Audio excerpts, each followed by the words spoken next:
Naamoy ko yatang linuluto ni pare. Ano kayang linuluto niya? Pare! Pare! Bakit? Mare? Ano atin? Ang bango na linuluto mo pare ah. Ay, oo, ito. Ito ba, Mare? Oo, Matagal kasi ako hindi nakauwi sa dito sa bahay. Tagal ko sa Quezon, walang nag-aasikaso dito sa bahay ng mga hayop ko ng mga alaga. Hayop kong alaga ng mga aso. Tingnan mo, nagpayatan na.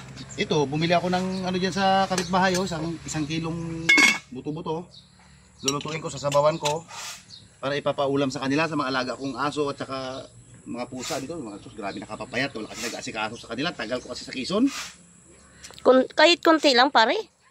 Na ano? Anong ulam, pahingi? Ay, hindi pwede. Kasi para sa aso ko talaga. Hindi ko mauulaman yan. Hindi ko mababawasan. Tikman ko lang kung anong lasa ng inuluto mo sa pagkain ng asayop. Hindi pwede yan sa tao.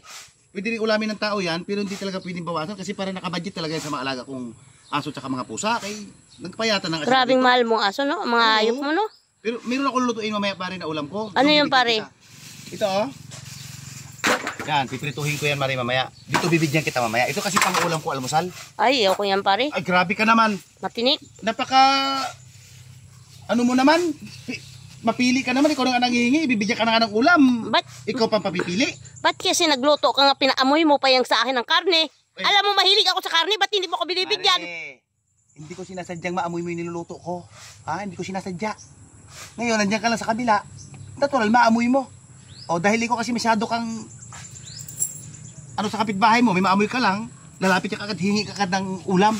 Sino ba ang magtutulungan? Di ba tayong mga kapitbahay? Andun na nga. Pero hindi kasi pwede talaga to hindi ito ko pamigay. Para ito sa mga alaga kong aso lang. At saka pusa. Sino naman nagkalat dito? Pati sandok iniayos?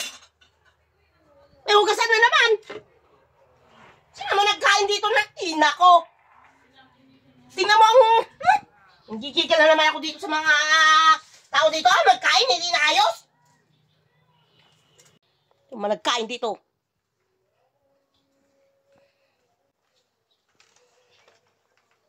Kakatapos mo lang kumain ka na naman?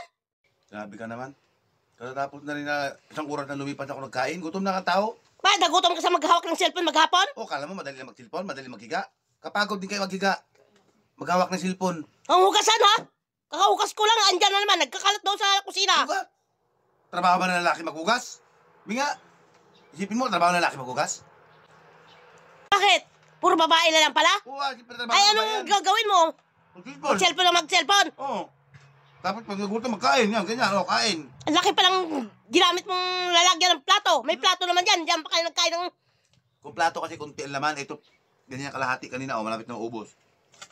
Hugasan mo yan doon. Hindi, nakikita ko doon. Hindi ko trabaho maghugas. Ako paugasin mo. Ano ka? Galing mo naman. Ako paugasin mo. Kain ka nga kain? Oo, gutom mo nga. Mamaya kain na naman. Oo. Dapat na pag inutok, kain. Wala kayong magawin kundi kumain. Gas ka ng plato doon. Kala mo, tapon ko yun mamaya.